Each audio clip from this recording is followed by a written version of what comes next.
인류는 이제 더 이상 이 BOE를 방치할 수 없고 마치 비만을 빼듯이 BOE를 걷어내야 됩니다. 네. 그 결정적인 도구가 이제 인공지능인 거고요. 또 하나의 지속 성장을 방해하는 요인이 인플레예요.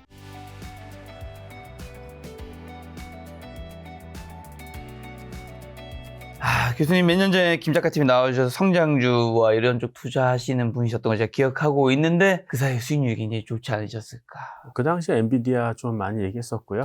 그 당시 몇 년이었죠? 한 23년? 제가 이제 21년에 그 엔비디아를 주로 샀었으니까요. 그리고 이제 세상이 이제 그때부터 데이터 위주로 많이 돌아갔기 때문에 요즘도 이제 그 흐름은 계속 이어지는 것 같습니다. 네. 그럼 이따가 본격적으로 들어가기 전에 혹시 엔비디아는 그러면 파셨다면 언제 파셨는지, 가지고 있다면 왜 가지고 계신지? 가지고 있어요. 근데 이제 비중은 조금 줄였죠. 왜냐하면 여전히 엔비디아 성장도 계속 되고 있지만 이제 그거 이외에 다른 더 이제 성장이 두드러진 것들이 나타나니까 아무래도 그쪽으로 분산 투자를 했습니다. 알겠습니다. 오늘 방송을 들으면 우리가 투자의 기회가 어디 있는지 좀 알 수 있지 않을까 싶습니다. 오늘 이야기는 교수님께서 출간하신 텐베거 포트폴리오, 이 책에서 제가 질문지를 많이 만들어 봤는데, 텐베거 여기 부제 중 하나가 이제 뭐 카피에 3년에 10배 버는 주식 여기서 쏟아진다입니다. 자, 우선 투자 철학과 시대적 흐름부터 좀 여쭤보면, 과거 1990년대 일본에 잃어버린 35년 사례를 드시면서 유동성 폭발의 위험을 좀 경고하시던데, 현재 유동성이 일본식 거품 붕괴로 이어지지 않을 근거랑 그 다음에 지금 유동성 폭발의 시대인 건지도 여쭤보겠습니다.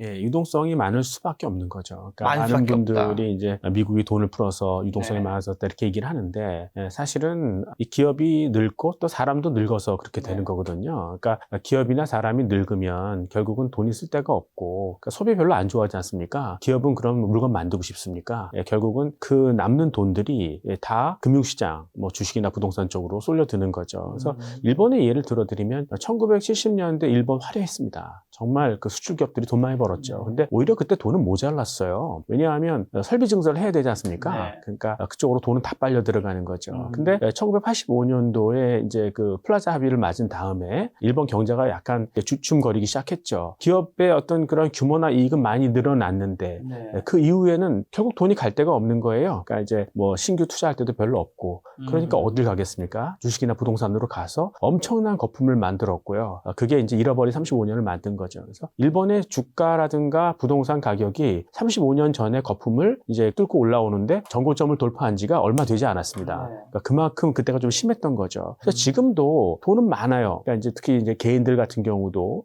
자녀들 다 키웠고 이제 뭐 소비하고 싶지도 않고 결국 이제 자기가 언제 아플지 모르지 않습니까? 그럼 저축을 하게 되고, 많은 돈들이 이 금융시장으로 오는데 그 돈들이 결국 갈 데가 없으면 결국은 이 거품이 더 커질 수밖에 없고 깨질 수밖에 없다 이렇게 생각하는데, 다행스럽게 지금은 인공지능이라는 게 있지 않습니까? 결국 이 돈이 갈 데가 생긴 거죠. 근데 이제 중요한 건 인공지능을 조금 속도를 내줘야 되는데, 진도를 빨리 빼줘야 되는데, 그렇지 못하다면 이제 터질 수도 있는 거 아니겠어요? 이제 그렇게 되면 우리가 기억하는 2008년의 추억이 다시 이제 나타날 수도 있는 거죠. 근데 이제 정부가 워낙 그때 2008년의 그 크라이시스에 대해서 무섭다는 걸 알고 예방할 수 있는 그런 조치들을 잘 취하고 훈련돼 있기 때문에 그렇게까지 가지는 않을 것 같은데, 지금은 사실 어떤 시대냐면 이 세상을 인공지능이 바꿔 놓을 거예요.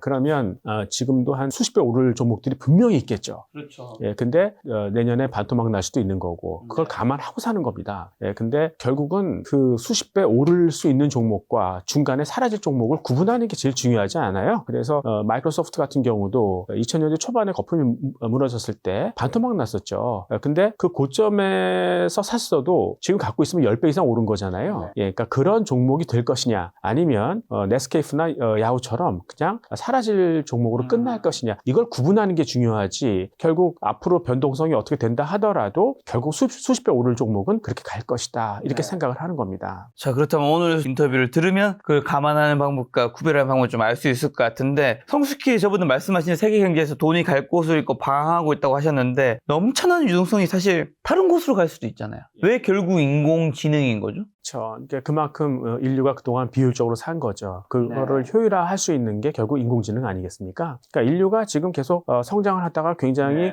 주춤거리고 있죠. 근데 인류의 어떤 그 지속 성장을 방해하는 세 가지가 있어요. 첫 번째가 뭐냐면 세계적으로 빚이 너무 많아요. 두 번째는 환경오염이 심하다는 거죠. 그러니까 그동안 빚을 내서 성장을 했다는 건데요. 그러니까 과도하게 성장했다는 거 아니겠습니까? 근데 아무리 과도하게 성장을 했어도 그게 효율적이었다면 빚이 늘어날 수 없어요. 왜냐하면 인풋보다 아웃풋이 많았을 테니까. 그러니까 우리가 예를 들어서 뭐 어디에 그 지금 출근을 한다. 굳이 그럴 필요가 있을까? 디지털로 이렇게 다 모여서 얼마든지 커뮤니케이션 할 수도 있는데 그거를 뭐 1톤짜리 쇳덩어리에다 불을 지르면서 달려야 되는가? 뭐 이런 거가 있는 거죠. 그래서 인류는 이제 더 이상 이 비효율을 방치할 수 없고 마치 비만을 빼듯이 비효율을 걷어내야 됩니다. 네. 그 결정적인 도구가 이제 인공지능인 거고요. 또 하나의 지속 성장을 방해하는 요인이 인플레예요. 인플레가 생기면 결국은 부의 불균형이 커질 수밖에 없는 거고요. 그래서 최근에 뭐 미국의 인플레가 뭐 한 3% 정도 된다. 뭐 이렇게 나오는데 서민들이 느끼는 인플레는 훨씬 더 크거든요. 그게 왜 그러냐면 사실 부자들이 쓰는 어떤 고급 승용차라든가 고급 가전 뭐 이런 것들의 가격은 많이 떨어졌어요. 기술이 발전했으니까. 근데 뭐 교육 서비스라든가 헬스케어 서비스, 의료 서비스 이런 경우 서민도 이용해야 되는 거 아닙니까? 이런 거는 사람이 계속 할 수밖에 없잖아요. 근데 인공지능은 이거를 대신해 줄 수 있다는 거예요. 그러니까 인공지능으로 갈 수밖에 없다는 거죠. 예, 그리고 앞으로 비효율을 제거할 수 있는 더 새로운 것들이 되게 쉬운 그런 솔루션으로 되게 많이 나올 거니까 결국 인공지능으로 돈이 쏠릴 수밖에 없다 이렇게 얘기할 수 있겠습니다. 자, 그런데 아까 전에 말씀해주신 이제 수익률 측면에서 투자의 기본 원칙으로 장기 매수, 분산 투자에 제시하시던데 신규주주 투자에서 이 원칙은 왜 특히 중요한 거예요? 요즘에 저는 특히 장기 매수가 되게 중요하다는 거를 특히 더 뼈저리게 느끼는 것 같습니다. 그렇죠. 이제 신기술주 같은 경우에는 그 변동성이 엄청나지 않습니까? 그거를 샀다 판다는 게 얼마나 위험한 일인지. 그러니까 특히 이제 신기술이라는 거는 새로운 대체 기술이 나올 수도 있지 않습니까? 이게 그러니까 실패할 수도 있어요. 근데 우리가 분산 투자를 해놓으면 그 중에 몇 개는 실패를 해도 몇 개만 성공을 해도 우리가 이제 제도권에서 얻을 수 있는 수익률보다 훨씬 높은 수익률을 얻을 수 있다. 이게 이제 매력적이라는 거 아니겠습니까? 이런 기술주, 신기술주가 트레이딩이 어려운 이유가 뭐냐면 혹시 이제 그 디스포지션 이펙트라고 그러니까 이제 성향 효과라는 게 많이 알려지지 않았습니까? 그러니까 사람들은 후회를 싫어한다는 거예요. 그러니까 주가가 오르면 아유 이건 뭐 빠지기 전에 얼른 팔아야지. 그다음에 이제 주가가 떨어져서 손실을 봤다. 그러면 그 손실을 확정시키기 싫은 그런 성향이 있는 거 아니겠습니까? 예, 그래서 변동폭이 크다는 거는 올랐을 때 훨씬 더 오를 수 있는데 먼저 팔고 내릴 때 훨씬 크게 내릴 수 있는데 그거를 끝까지 기다리는 뭐 그런 위험이 있다는 거죠. 그래서 이러한 트레이딩을 하시려면 가치주는 괜찮아요. 그거는 평균 회귀가 가능하기 때문에 그 사고 팔아도 충분히 수익률을 낼 수 있는데 이 신기술주 같은 경우에는 바이 앤 홀드, 그러니까 이제 사서 끝까지 갖고 있고 자기가 성공하면 크게 먹는 거고 만약에 실패하면 그냥 버리고 이 전략이 맞는 것 같습니다. 그러면 이제 장기 매수와 분산 투자라고 한다면 혹시나 이게 트레이딩 하지 말고 좀 오래 가져가라는 의미신 거잖아요. 그렇죠. 그러니까 살 때 그 사는 이유를 적어야죠. 그 이유가 변하지 않는 한 계속 갖고 있는 거고요. 만약에 자기의 판단이 틀렸으면 그냥 나중에 버리는 게 맞고 그러니까 버려도 될 만큼의 작은 양만 사라. 그리고 분산 투자를 해라. 혹시나 그렇다면 분산 투자로는 몇 개 정도까지? 저는 그동안 이제 방송을 하면서 여러분들한테 추천할 때마다 샀어요. 그러니까 40여 개 되더라고요. 뭐그 정도 적당한 것 같습니다. 네. 아, 개인이 40개 정도 교수님 정도니까 커버 가능한 영역이지 않을까요? 근데 공부를 하지 않으면 돈을 벌긴 어려운 거 아니겠어요? 근데 뭐 한 20-30개만 해도 그냥 충분하긴 한 것 같은데 공부할 때마다 자기가 좋아하는 것들을 하나씩 수집해 나가는 그 재미로 하시면 좋을 것 같아요. 한꺼번에 하지 마시고 천천히. 그럼 혹시 40여 개시라면 거의 다 미국이신가요? 예, 저는 한국 주식은 제가 창업한 기업 말고 그다음 현대차는 조금 있습니다. 현대차 좀 있고. 예, 한국 주식 중에서는 거의 없습니다. 혹시 이유를 여쭤봐도 될까요? 기업이라는 거는 장기적으로 믿고 살 수 있는 거이어야 되잖아요. 근데 그러려면 남이 모방할 수 없는 핵심 경쟁력이 있어야 되는 거고. 근데 한국 기업 중에서는 거의 다 시클리컬하지 그렇게 구조적인 어떤 경쟁력을 갖고 있는 업체들이 별로 없어요. 믿을 만한 게 별로 없다고요. 예를 들어 반도체만 하더라도 그게 시끌가 스탁이지 어떤 세계를 정말 지배하는 그러니까 예를 들어서 이제 뭐 삼성전자나 하이닉스 좋은 회사죠. 세계적으로 넘버원이고 근데 여전히 그건 커머더티를 파는 회사라고요. 그러니까 누구나 쉽게 사서 쓸 수 있는 그러니까 언제든지 변동성이 생길 수 있고 리스크가 있는 뭐 그런 종목이기 때문에 그거를 장기적으로 믿고 사는 건 쉽지 않죠. 현대차는 그럼 왜? 현대차는 그냥 로보틱스 때문에 했었어요. 그러니까 우리나라에서 그래도 로보틱스 가 가장 잘 준비된. 근데 인공지능 그 다음에 분명히 로봇이 나올 거기 때문에. 근데 지금 현대차는 또 보스턴 다이내믹스 지분 85% 갖고 있고 나중에 그것도 다 살 거고. 근데 하여튼 엔비디아가 가장 원하는 기업이 현대차 아닐까요? 지금 테슬라 같은 경우 자기가 스스로 어떤 그런 주행 데이터를 갖고 있지 않습니까? 엔비디아는 없어요. 그냥 훈련시키는 어떤 그 플랫폼만 있는 거지. 그래서 현대차의 데이터를 가장 탐내할 것 같고 나중에 아마 현대차가 그 로보틱스 회사를 분사하지 않을까요? 그런 쪽에서도 기대를 갖고 있는 거죠. 자, 인공지능 좀 다시 좀 들어와서 인공지능의 이제 초기 주도권을 구글이 잡게 된 배경과 현재 오픈AI, 메타 등 빅테크 기업들 경쟁 구도 좀 어떻게 진단하실까요? 빅테크 종목 선별 기준 알려주신다면요. 저는 사실 인공지능 빅텍이라면 그냥 구글 정도 하나 정도를 사요. 그러니까 구글이 도미넌트하다고 생각하는 거죠. 원래 이 인공지능, 그러니까 딥러닝의 아버지가 결국 제프리 힌튼 아니겠어요? 네. 그분이 자기 제자들과 DNA 리서치를 만들었고 그거를 구글이 인수했죠. 그래서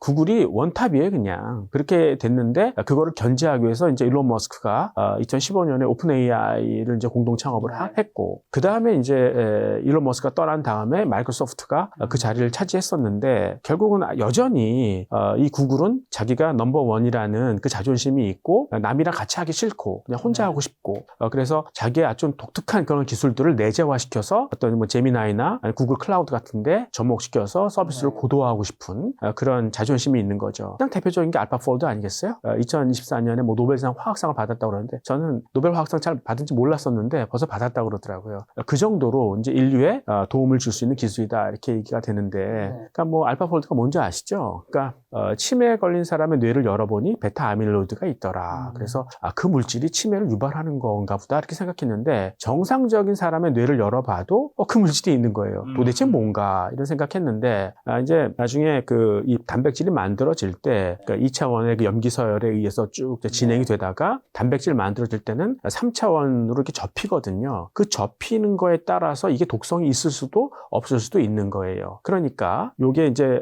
같은 단백질이라 하더라도 접힘에 따라서 독성 있는 거 없는 거 이렇게 따지니까 이제는 약을 개발할 때도 훨씬 더 수월해졌다 이렇게 얘기가 되는 거고요. 그러한 어떤 독특함이 구글한테 있는 거고 이제 인공지능이 학습을 끝내고 추론으로 넘어가잖아요. 그동안 구글이 축적해왔던 인공지능의 그 기술이라는 것이 결국은 앞으로 이 구글을 리레이팅 시킬 것이다. 구글이 그동안 PER이 20배, 30배 사이로 왔다 갔다 했었는데 이제 30배 이상으로 돌파하지 않습니까? 상향? 그거를 이제 보는 거죠. 앞으로 인공지능 추론이 본격화되면 이제 구글의 어떤 시대가 되지 않을까 이런 생각하고 있습니다. 그리고 또 학습용 반도체인 GPU 시장에서 엔비디아가 독주하고 있는데 얘가 추론 서비스 단계로 넘어가면 엔비디아 패권이 흔들릴 가능성은 없을까요? 많은 분들이 이전부터 그랬죠. 근데 뭐 브로드컴이 대체를 할 것이다. 근데 그건 말이 안 되는 얘기고 그러니까 결국은 사람들이 잘 모르고 있는 게 학습이 끝났어요. 추론이 시작돼요. 그 사이에 뭐가 있을까요? 그러니까 컴퓨터가 로봇이 학습을 했습니다. 현장에 나가서 학습한 대로 일을 해야 될 거 아니겠어요.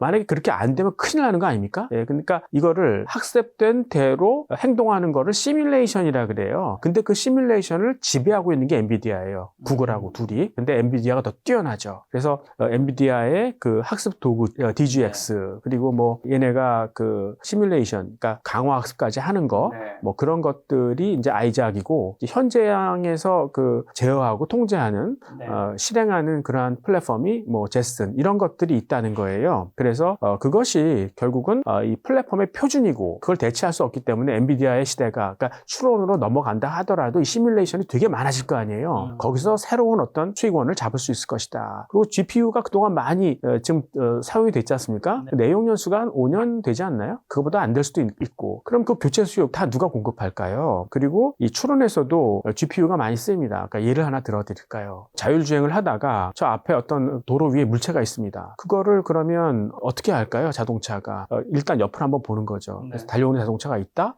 그러면 잠깐 중앙선을 넘어갔다 올까? 아니면 그것도 안 된다. 그러면은 이제 풀스톱 해야 될 거 아니겠습니까? 근데 일단 이런 것들이 다 순서잖아요. 이거는 직렬이에요. 이 직렬은 GPU하고는 상관이 없는 거죠. 그래서 사람들이 GPU 수요가 별로 없을 것이다 생각하는데 일단 그 앞에 있는 물체가 무엇이냐? 그게 사람이냐? 아니면 다른 거냐? 뭐 이런 걸 먼저 구분해야 될 거 아니겠어요? 그거는 병렬이에요. 그거를 GPU가 하는 거죠. 그래서 추론에서도 이 GPU의 수요가 그렇게 줄어들지 않는다. 오히려 더 늘어날 수 있다. 좀 착각하는 그런 부분이 있다. 이렇게 얘기할 수 있겠습니다. 근데 아까 전에 이제 엔비디아 투자했다고 하셨는데 그렇게 좋게 보시는데 그럼 엔비디아 비중을 줄이시는 거는 많이 올랐기 때문인 건가요? 상대적으로 더 오르는 애들이 있는 거죠. 그러니까 예를 들면 제가 AMD를 많이 샀거든요. 그 이유가 뭐냐면 이제 보세요. 그러니까 학습에서 이제 추론으로 넘어가면 이제 그 추론이라는 건 새로 시작하는 거잖아요. 아예 없던 데서 새롭게 시작할 거 아니겠습니까? 아니겠습니까? 근데 추론을 할 때 그냥 ASIC이나 FPGA 같은 아주 단순한 칩만으로도 가능한 게 많아요. 그럼 그러한 칩들이 더 많이 쓰일 거 아니겠습니까? 그러니까 상대적으로 이 실적이 좋아지는 속도는 엔비디아보다 브로드컴이나 AMD가 더 있지 않느냐. 그래서 그런 종목의 비중을 더 늘렸던 거죠. 말씀하신 ASIC이나 FPGA 같은 특정 목적류 반도체가 또 추론 시장에 주목받고 있는데 이게 AMD나 브로드컴 같은 기업들이 이 분야에서 엔비디아를 위협할 수도 있는 건가요? 근데 그게 좀 달라요. 그러니까 GPU도 ASIC이나 FPGA를 포함하고 있어요. 그러니까 엔비디아는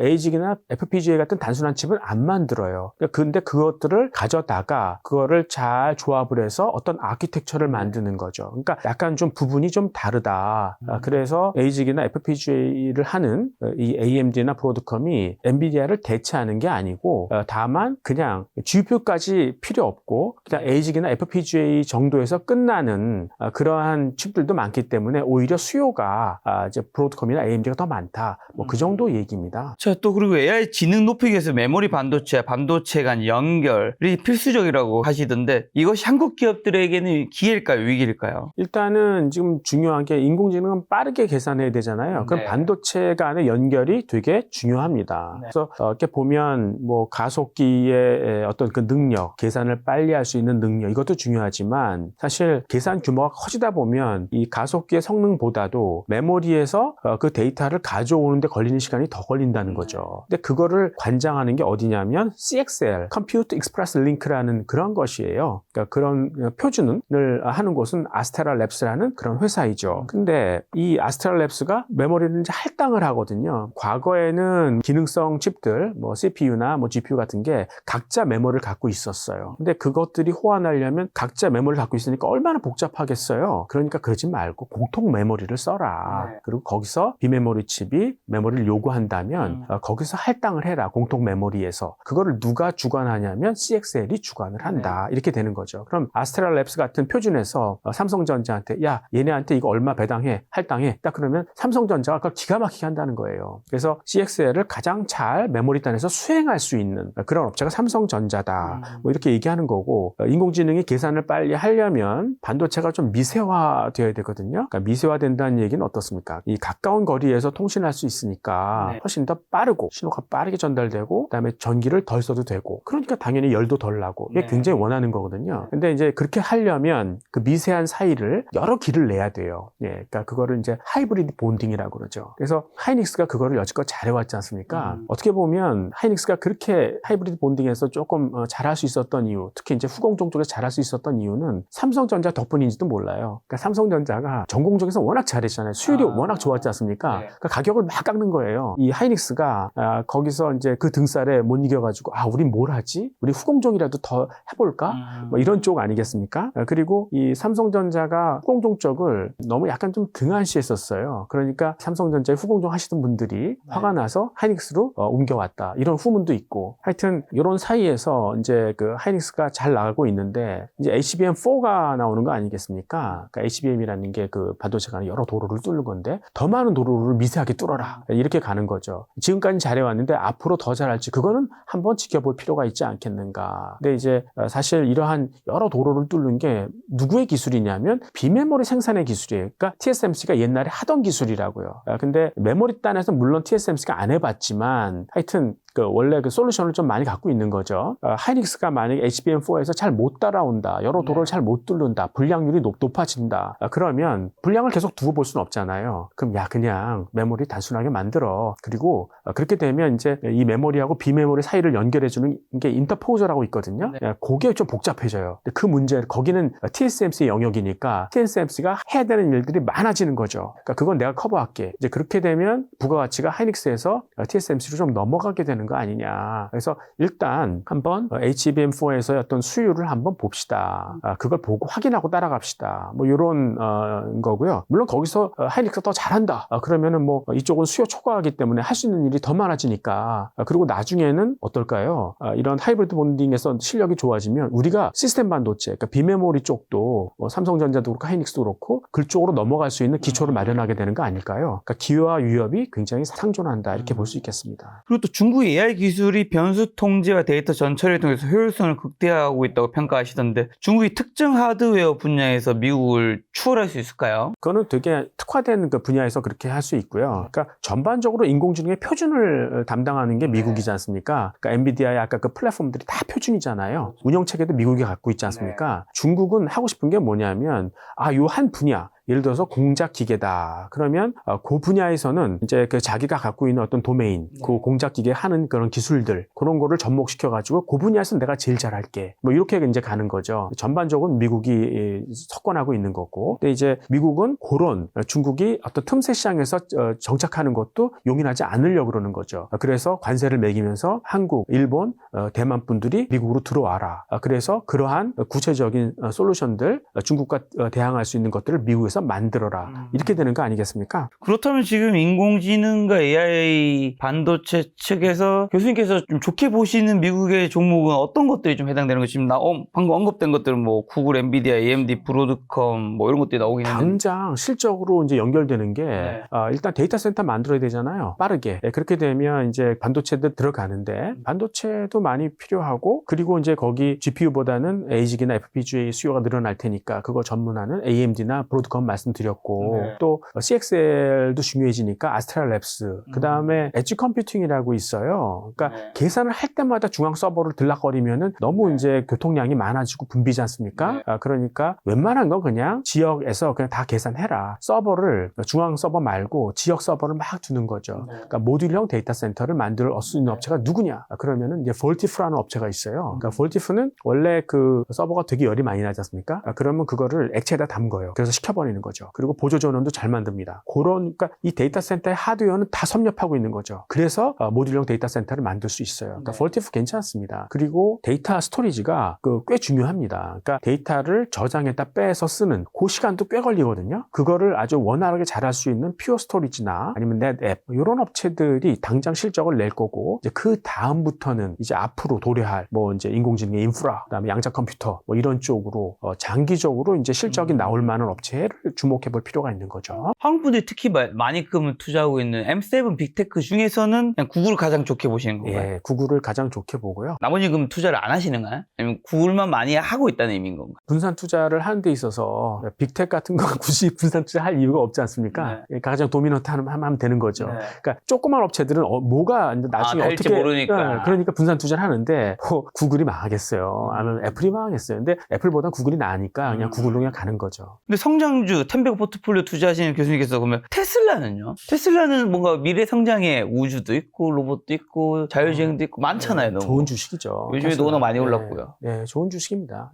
근데 이제 그동안 이제 캐시카우가 있었잖아요. 네. 전기차라는. 근데 그 전기차는 그 자체로서 가치가 좀 떨어지지 않나요? 중국 업체들도 들어오고 그렇죠. 굉장히 쉽게 만들어지는 거고. 네. 또 여기에 대비해서 이제 그 트럼프 같은 경우도 약간 규제를 그동안에 가솔린차를 더 쓰는 그렇게 되면 전기차로의 어떤 전환이 조금 느려질 수도 있는 어떤 그런 위협이 있어서 저는 테슬라보다는 그 테슬라가 하고 있는 예를 들어 위성이라든가 아니면은 뭐 전기차의 어떤 그런 부품들 그런 쪽으로 좀 더 많이 투자를 하고 있습니다.